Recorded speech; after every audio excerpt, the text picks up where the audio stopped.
Assalamualaikum warahmatullahi wabarakatuh. Halo semua, kembali lagi dengan saya Bisma Kurniawati. Kali ini saya akan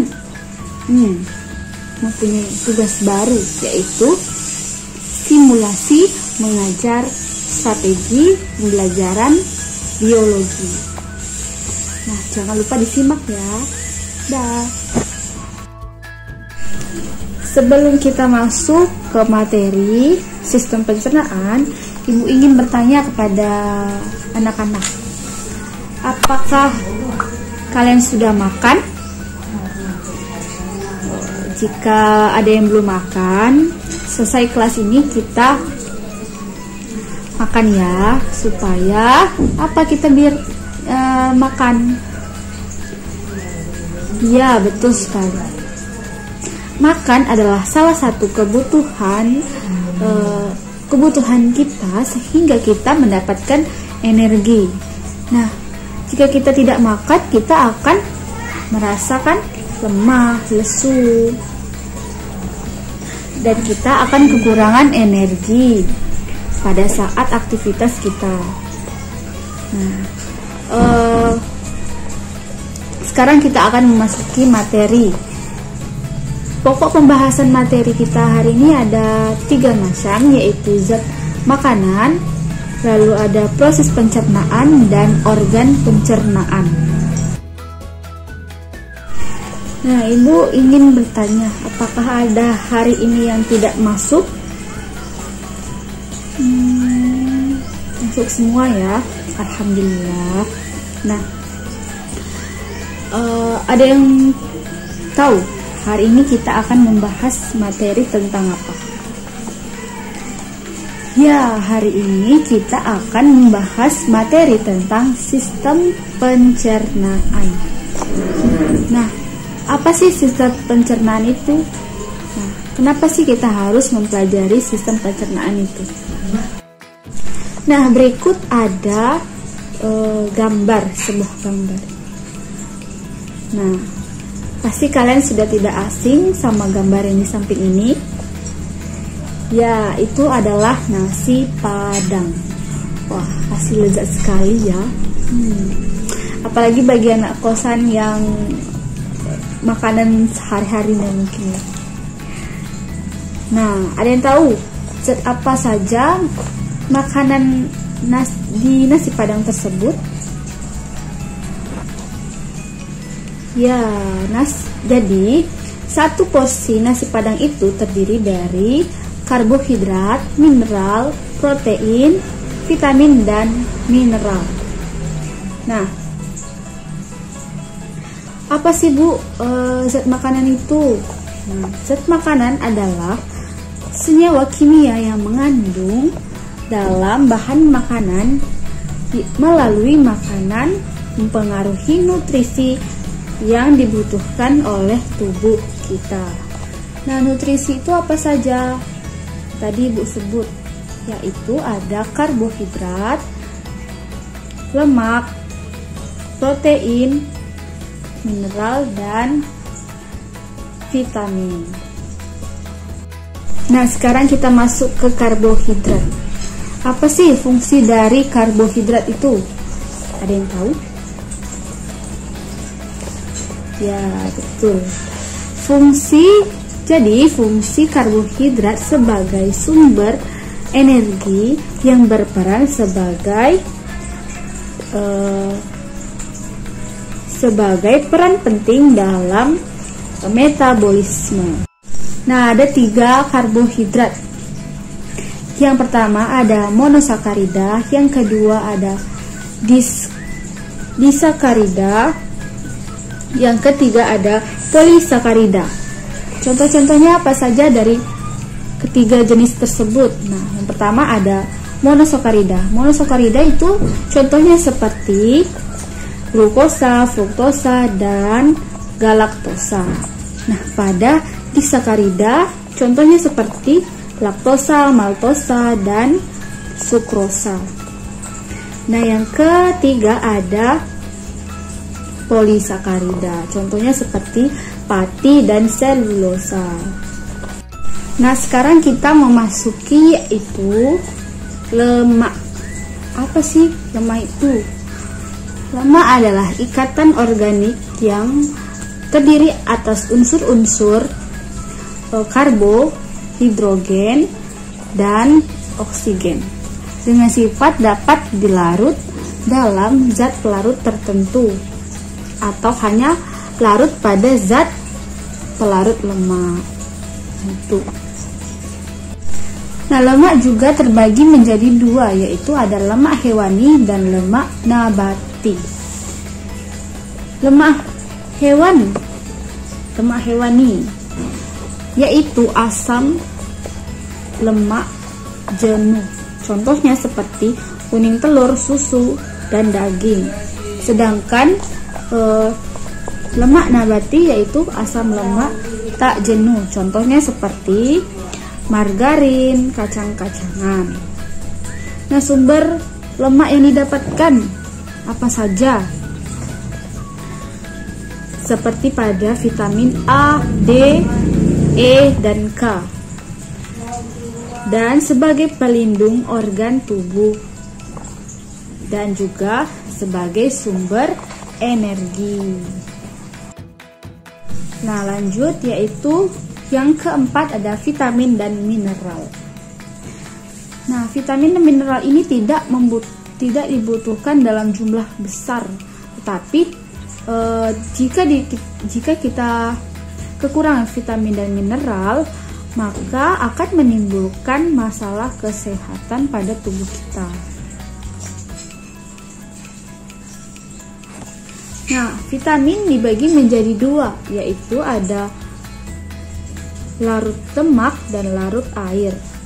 Nah, larut lemak itu seperti vitamin A, D, E, dan K. Sedangkan larut air itu seperti vitamin B dan C. Nah, lalu sedangkan mineral dibagi juga menjadi dua, yaitu mikro dan makro. Nah, makro itu contohnya seperti kalsium, fosfor, magnesium, dan natrium. Nah, contoh dari mikro yaitu ada jodium, mangan, dan selenium. Nah, sekarang kita akan memasuki proses pencernaan. Nah, apa sih proses pencernaan itu? Jadi, proses pencernaan itu dibagi menjadi dua. Yang pertama ada mekanik dan kimiawi. Nah, mekanik itu adalah mencerna makanan dengan menggunakan gerakan. Sedangkan kimiawi yaitu dengan bantuan enzim pencernaan. Lalu sekarang kita akan memasuki materi yang ketiga, yaitu organ pencernaan.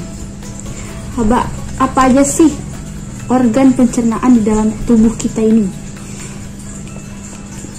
Ada 6 macam. Yang pertama ada mulut, kerongkongan, usus besar, usus halus, lambung, dan juga anus. Organ pencernaan dibagi menjadi dua, yaitu organ utama dan organ tambahan. Nah, organ utamanya tadi ada mulut, kerongkongan, lambung, usus besar, usus halus, dan anus. Sedangkan organ tambahan itu seperti pankreas, hati, dan empedu. Nah, sekarang kita akan mempelajari di dalam mulut. Rongga mulut. Mulut. Rongga mulut itu terdiri apa saja? Gigi, gusi, kelenjar saliva.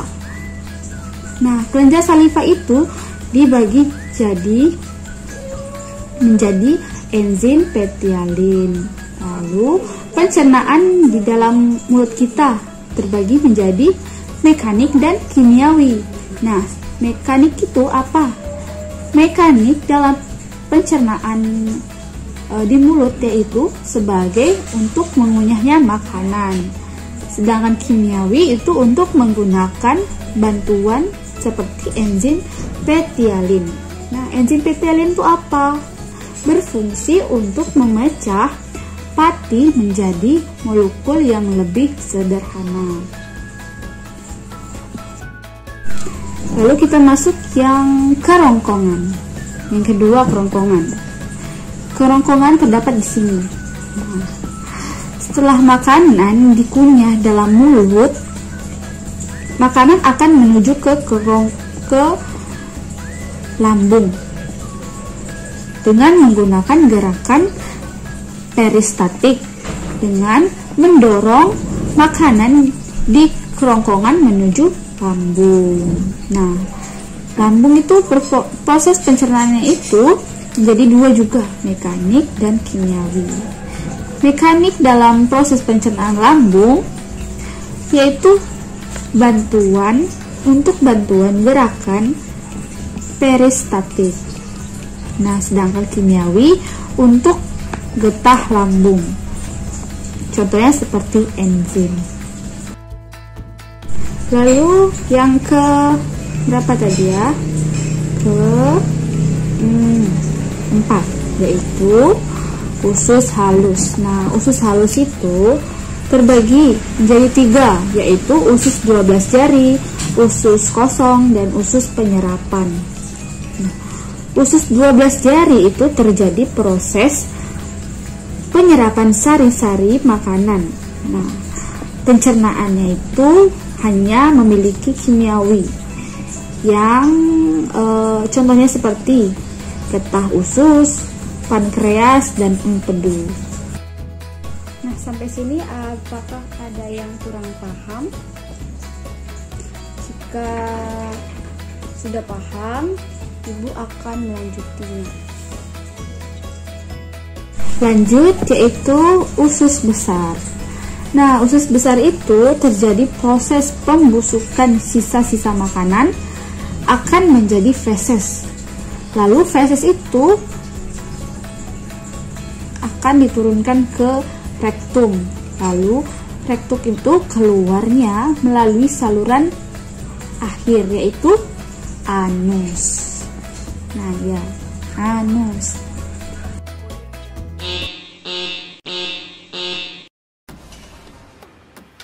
The human digestive system is very complex and has evolved over millions of years. It basically consists of the rectum, the large intestine, the small intestine, the pancreas, the stomach, also called gaster and ventriculus, and the liver with the gallbladder. The esophagus is also part of this system, as well as various salivary glands near the mouth.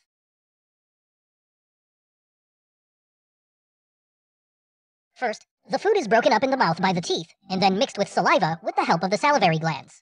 Saliva contains a digestive enzyme called amylase that already begins to digest carbohydrates in the mouth. It splits carbohydrates into smaller units. The ball-like mixture of food with saliva, also known as bolus, is pushed into the throat by the tongue, and finally into the esophagus, which propels the bolus to the stomach. The esophageal lumen, that is, the opening inside the esophagus, is very flexible, which allows boluses of different sizes to be transported. The esophagus consists of several layers. These layers occur throughout the entire digestive tract. The two outer muscle layers are responsible for peristalsis. Through these two muscles, the bolus can be transported from the mouth to the stomach, even if the person is standing on his head.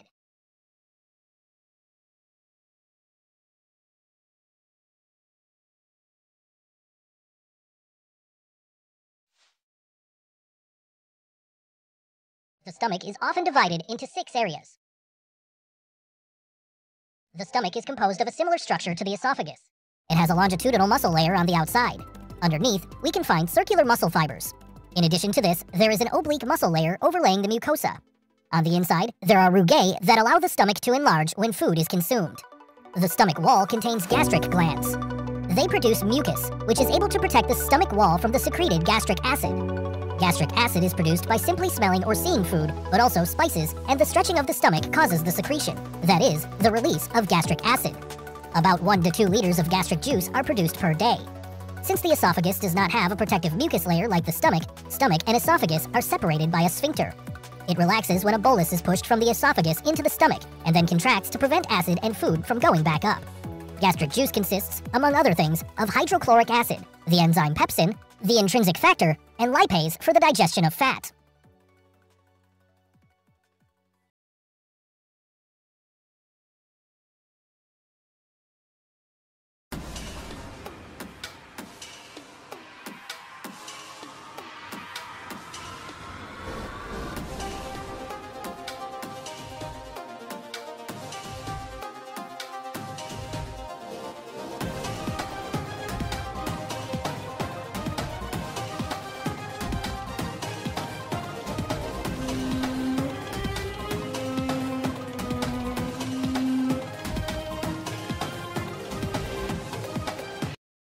The vitamin must combine with intrinsic factor, then it can be absorbed later by the small intestine. Vitamin B12 helps keep the body's nerve and blood cells healthy and helps make DNA. It also contains gastric lipase, an acid-resistant enzyme for fat digestion. In the stomach, gastric lipase splits a triglyceride into a free fatty acid and a diglyceride, whereby only the free fatty acid can be absorbed by the body. More effective fat digestion takes place in the small intestine.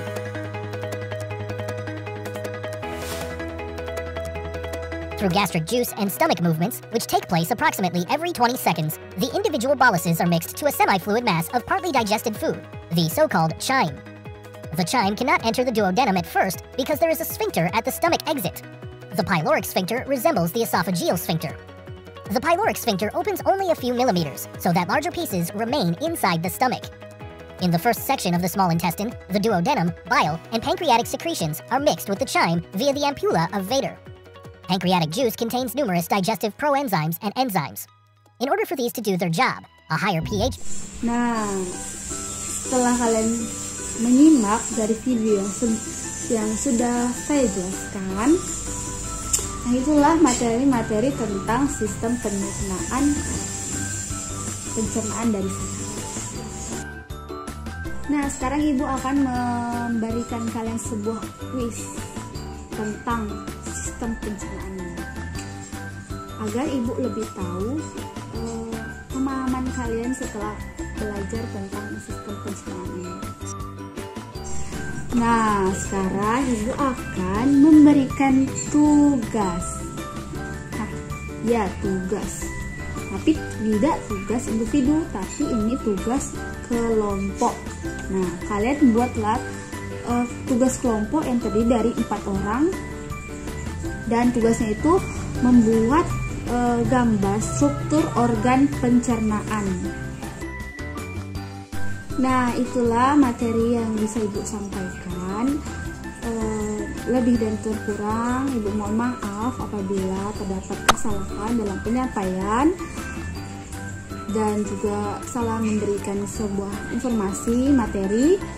Nah, jangan lupa nanti dipelajari lagi tentang sistem pencernaan ini. Dan jangan lupa untuk membuat tugas kelompoknya ya, karena minggu depan kita akan melihat gambar-gambar dari teman-teman kalian semua, bagaimana pemahaman yang tugas kelompok yang kalian tahu. Nah, Ibu akhiri dengan wabillahi taufiq wal hidayah. Wassalamualaikum warahmatullahi wabarakatuh. Terima kasih.